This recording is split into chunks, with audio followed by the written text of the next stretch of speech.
नमस्कार छात्रों, आज हम पढ़ेंगे संवाद लेखन। सर्वप्रथम संवाद शब्द का अर्थ जानते हैं। दो या दो व्यक्तियों के बीच हुए वार्तालाप या बातचीत को संवाद कहते हैं। संवाद रचना एक कला है, इसलिए संवाद रचना करते समय निम्नलिखित बातों का ध्यान रखना चाहिए। सर्वप्रथम संवाद बोलने वालों के नाम संवाद के आगे लिखे जाने चाहिए। संवाद हमेशा छोटे, सहज और स्वाभाविक होने चाहिए, जिससे कि सबकी समझ में आ सकें। संवादों की भाषा आसान और बोलचाल वाली होनी चाहिए। कठिन शब्दों के प्रयोग से बचना चाहिए।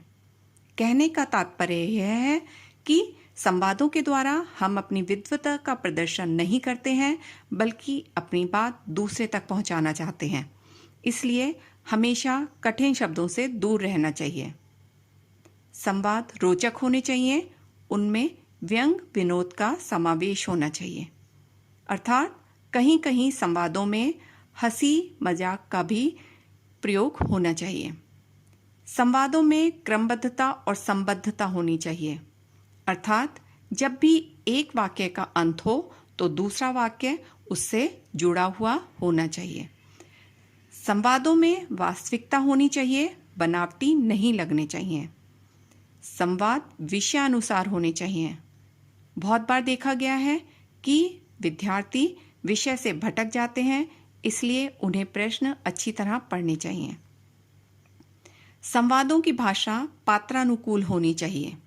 कहने का तात्पर्य यह है कि यदि हमारा पात्र ग्रामीण अंचल का है तो उसके संवादों में ग्रामीण भाषा के शब्दों का प्रयोग होना चाहिए, और यदि हमारा पात्र पढ़ा लिखा व्यक्ति है तो उसके संवादों में एक पढ़े लिखे व्यक्ति द्वारा प्रयोग किए जाने वाले शब्दों का प्रयोग होना चाहिए।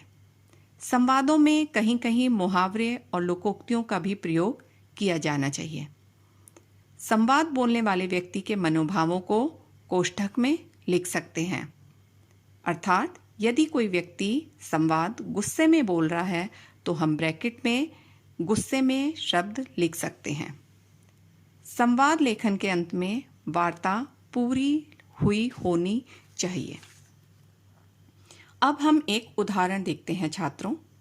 हमारा प्रश्न है, किसी क्षेत्र में कृषि योग्य भूमि पर फैक्ट्रियां लगाई जा रही हैं। इससे किसानों की भूमि और रोजी रोटी छिन रही है। इस संबंध में दो मित्रों की बातचीत को संवाद रूप में लिखिए। उत्तर: रवि: अरे ध्रुव, कहाँ से आ रहे हो? ध्रुव: अपने मित्र के घर गया था जो नहर के पास वाले गांव में रहता है। रवि: क्यों, क्या काम था? ध्रुव: उस गांव के पास कुछ फैक्ट्रियां लगाए जाने की योजना है। इस कारण उस गांव के लोगों की जमीन अधिग्रहित की जा रही है। रवि: देश के विकास के लिए यह आवश्यक है। ध्रुव: वह तो है, पर क्या सोचा है कि इससे किसानों की रोजी रोटी छिन जाएगी, वे भूखे मरेंगे? रवि: लेकिन सुना है ऐसी दशा में सरकार परिवार के एक व्यक्ति को नौकरी देती है। ध्रुव: एक व्यक्ति की नौकरी के बदले सोना उगलने वाली जमीन पर फैक्ट्री लगाना ठीक नहीं। इसके लाभ कम, नुकसान अधिक हैं। रवि: वह कैसे?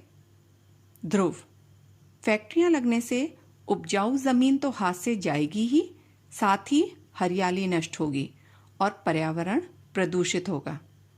रवि: तो फिर इसका क्या उपाय है? ध्रुव: इसका उपाय यह है कि इन फैक्ट्रियों को ऐसी जगह स्थापित किया जाए जहां की जमीन पथरीली या बंजर हो। रवि: तुम्हारा सुझाव अच्छा है, सरकार को इस विषय में सोचना चाहिए। ध्रुव: हाँ, इससे हमारा पर्यावरण भी हरा रहेगा और खाद्यान्न भी मिलता रहेगा। बच्चों, अब हम नोट करते हैं अपना गृह कार्य। आपका प्रश्न है, शरीर के लिए नियमित व्यायाम करने में आने वाली कठिनाइयों का उल्लेख करते हुए दो मित्रों की बातचीत को संवाद रूप में लिखें। धन्यवाद।